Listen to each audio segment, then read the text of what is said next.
Não murmure, agradeça. As circunstâncias da vida podem ser medonhas, sombrias, amargas. Qual a reação? Murmuração não, agradecimento. Eu quero tratar desse assunto com você à luz do Salmo 116. E esse salmo retrata a história de um homem chamado Ezequias, que foi rei em Jerusalém. Ele enfrentou problemas terríveis na vida. Embora fosse um homem muito rico, piedoso, de muita influência, ele lidou com dois gravíssimos problemas que poderiam ter arrancado do coração dele murmuração.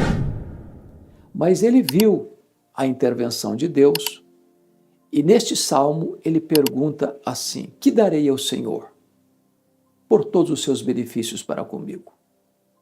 Em vez de capitular-se à murmuração, ele entregou-se à gratidão, ao agradecimento. Então, não murmure, agradeça.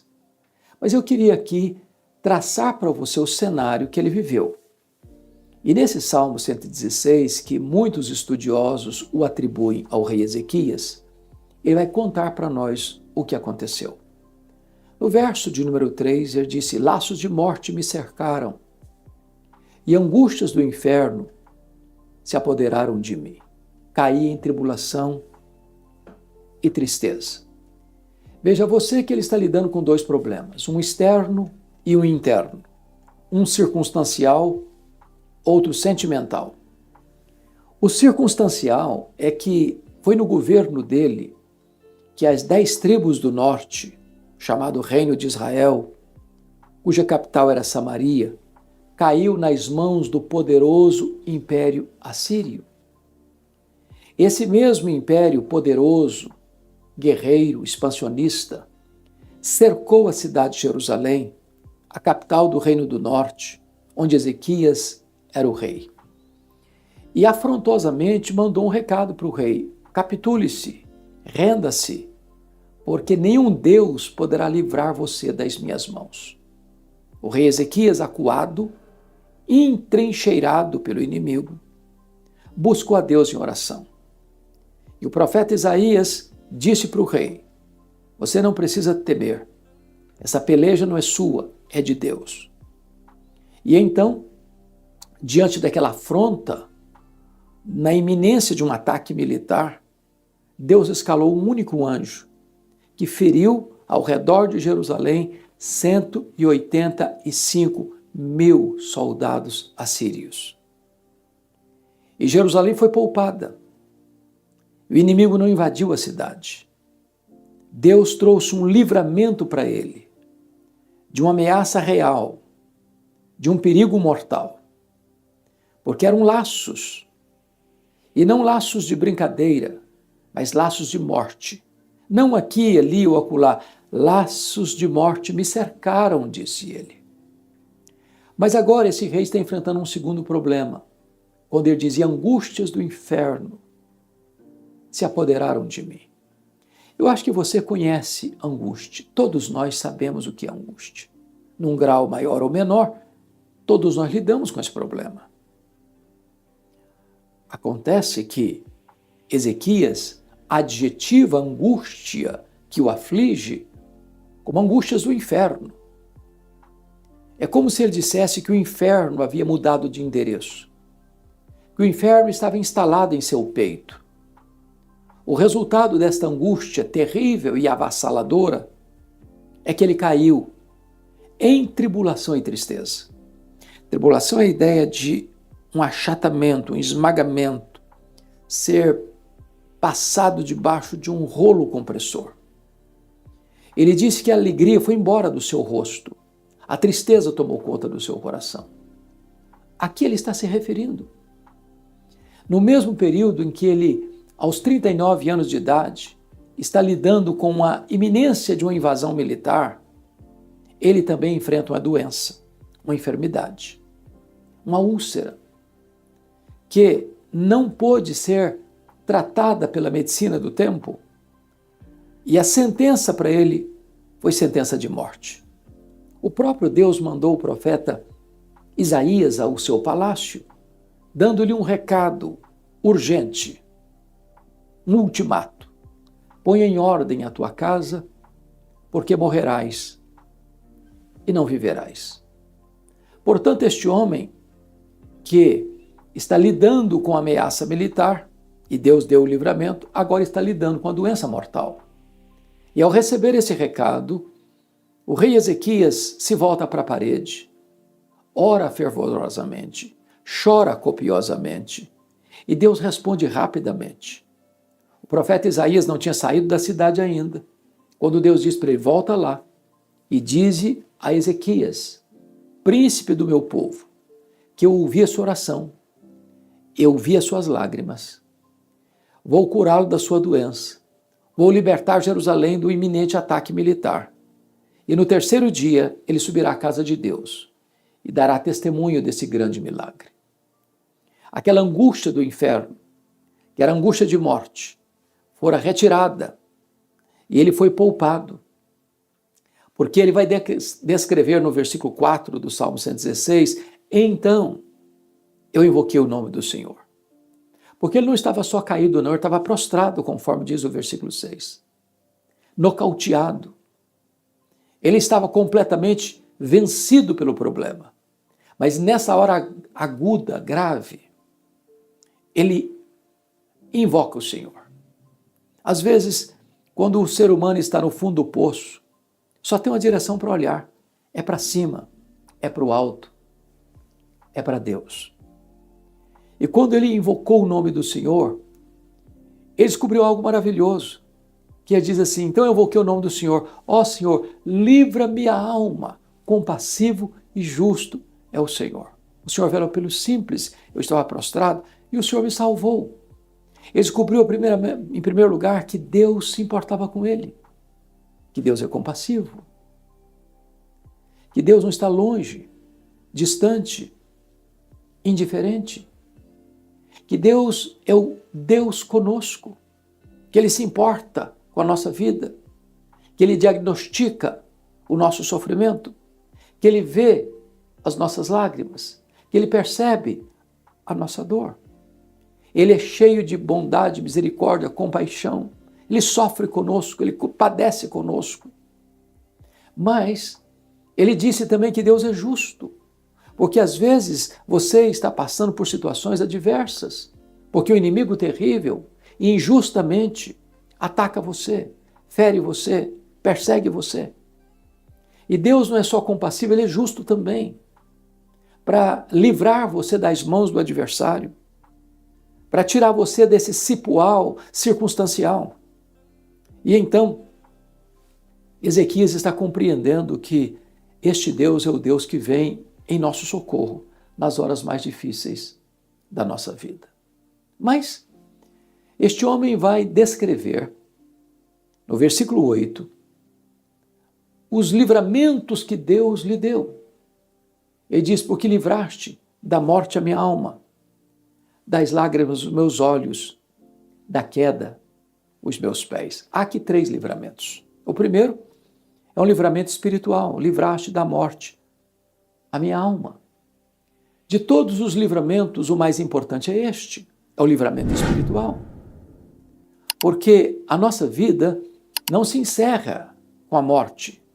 O nosso último endereço não é a sepultura. O homem foi criado por Deus e Deus colocou a eternidade no coração do homem.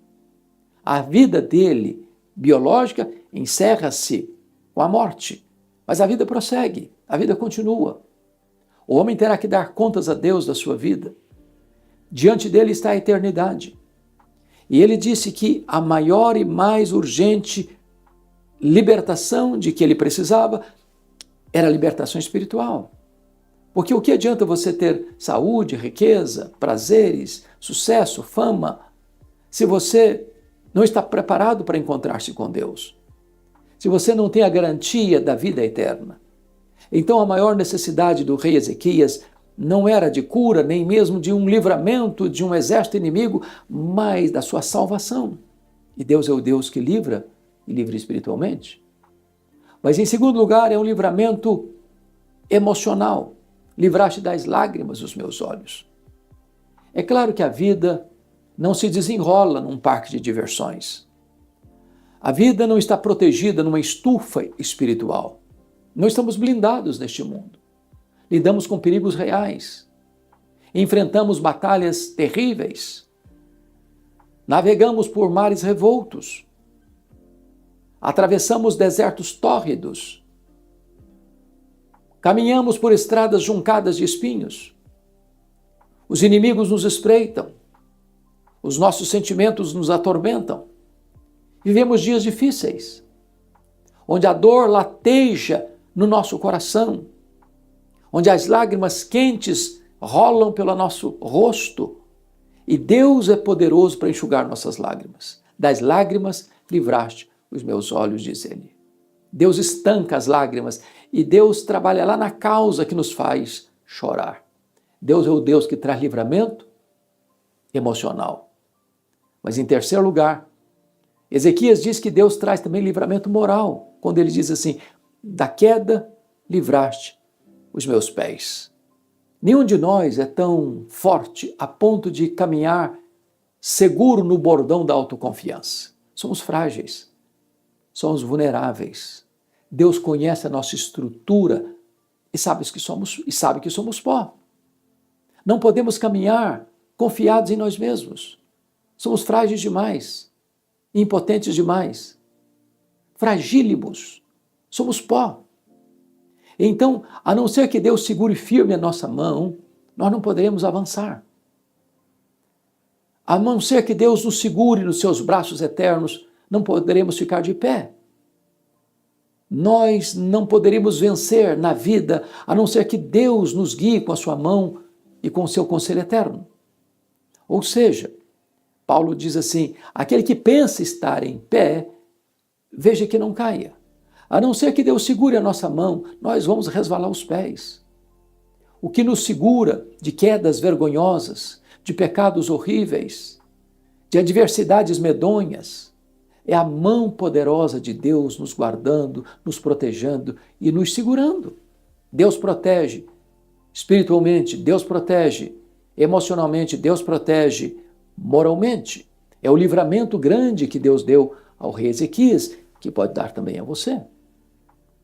Mas, no versículo 7, esse texto nos apresenta um manual de psicologia cristã. Quando este homem, depois de receber tantos livramentos de Deus, ainda estava com a sua alma perturbada, inquieta, desassossegada. E ele diz: volta, minha alma, o teu sossego, pois o Senhor tem sido generoso para contigo. Eu posso lhe garantir uma coisa: é mais fácil você estar diante de um auditório de 1000 pessoas, exortá-las, adverti-las, encorajá-las, que você se olhar no espelho e exortar a sua própria alma. Talvez nós sejamos o ouvinte mais rebelde, o ouvinte que você vê diante do espelho. Muitas vezes a nossa alma fica inquieta, desassossegada, perturbada, mesmo diante de tantos livramentos, mesmo diante de tantas e eloquentes evidências do cuidado de Deus. Então é necessário que você confronte você mesmo, exorte você mesmo, advirta você mesmo, chame a sua própria atenção. Eu chamo isso de conversa diante do espelho, ou um solilóquio, onde você começa a conversar com a sua própria alma, onde você se torna o seu próprio pedagogo, onde você se torna o seu próprio profeta para confrontar você mesmo, para voltar ao sossego, a confiar, a descansar, a colocar sua vida nas mãos de Deus e saber que mesmo que você, num dado momento, não tenha o controle, mas Deus está no controle. Para olhar para o passado com gratidão e dizer: Deus, o Senhor já fez, então o Senhor é poderoso para fazer de novo. Então volta ao teu sossego. Mas este homem, depois de fazer esta reflexão, Ele vai assumir compromissos diante de Deus. Porque a pergunta que ele fizera no verso 12 é esta: que darei ao Senhor por todos os seus benefícios para comigo? Ele assume compromissos solenes diante de Deus. E o primeiro compromisso que ele assume está no versículo 2, porque Deus ouviu o meu clamor, ouviu a minha voz. Invocá-lo-ei enquanto eu viver. Ele faz uma aliança com Deus. Ele assume um compromisso diante de Deus. Não apenas no vapor da emoção, não apenas na circunstância imediata de um grande livramento, mas ele assume o compromisso de invocar a Deus enquanto ele viver. É para a vida toda. Ele faz este pacto com Deus, de andar com Deus, de viver na presença de Deus e para a glória de Deus. O segundo compromisso que ele faz está no versículo 9. Ele diz: eu andarei na presença do Senhor, na terra dos viventes. Não é andar na presença de Deus no domingo, na igreja, na comunhão dos santos. É andar na presença de Deus também lá no dia a dia, lá no trabalho, lá no escritório, lá no hospital, lá na loja, lá no comércio, lá na indústria, lá na viagem, lá no campo de futebol, lá no lazer, lá num ambiente que às vezes nem sempre é favorável, muitas vezes um ambiente hostil. Mas você vai andar na presença de Deus, sem máscara, sem disfarce, vivendo uma vida plena, bonita, maiúscula, mesmo num ambiente onde as pessoas vão criticar você, até zombar da sua fé. É lá que você vai andar na presença de Deus. E finalmente, ele assume o compromisso, no versículo 1, de amar a Deus. Eu amo o Senhor, porque Ele ouve a minha voz e as minhas súplicas. E esta é uma coisa tão sublime porque é uma declaração de amor. E quando você ama alguém, você tem 3 atitudes. Primeiro, você declara que ama. Qual foi a última vez que você disse para Deus: Deus, eu te amo? Se você ama Deus, você precisa declarar isso para Ele. Segundo, se você ama Deus, você precisa ter tempo para Deus. Quem ama tem tempo para a pessoa amada. Que tempo você tem dedicado para ler sua Bíblia? Que tempo você tem dedicado para orar? Que tempo você tem dedicado para cantar louvores a Deus? Se você ama a Deus, você expressa isso para Ele.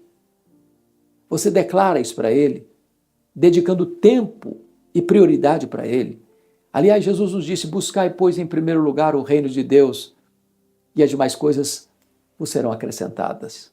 Mas, finalmente, quando você ama alguém, você procura agradar essa pessoa. Você tem agradado a Deus com a sua vida, com o seu testemunho, com as suas palavras, com os seus atos, com as suas ações, com as suas reações? É hora de você parar e refletir o quanto Deus tem feito por você. Quão bom tem sido Deus por você. Ele tem dado a você a vida, a saúde, o alimento, as vestes, o teto. Deus tem dado a você proteção. Deus tem dado a você prosperidade. Deus tem dado a você amigos. Deus tem dado a você família. Deus tem dado a você as bênçãos da sua graça comum e a bênção da sua graça especial, a salvação em Cristo Jesus. Que darei ao Senhor por todos os seus benefícios? O Senhor disse: eu tomarei o cálice da salvação. Eu invocarei o nome do Senhor. E eu cumprirei os meus votos na presença de todo o seu povo. Não murmure, agradeça. Talvez você pense: mas o que é que eu vou agradecer? Eu tenho passado por tantas lutas, por tantas provas. Mas pare um pouquinho para fazer um inventário. Você está vivo. Gente melhor do que você e eu já partiu. Você está com saúde. Ou talvez até enfermo. Mas há pessoas que estão num leito de morte, numa cama de CTI, sobrevivendo com respiradores, sentindo dores atrozes, sem poder movimentar o corpo. Talvez você diz: mas o que é que eu vou agradecer? O fato de você ter um teto para morar, não estar na rua. O fato de ter uma cama aconchegante para você dormir quando algumas pessoas dormem ao relento.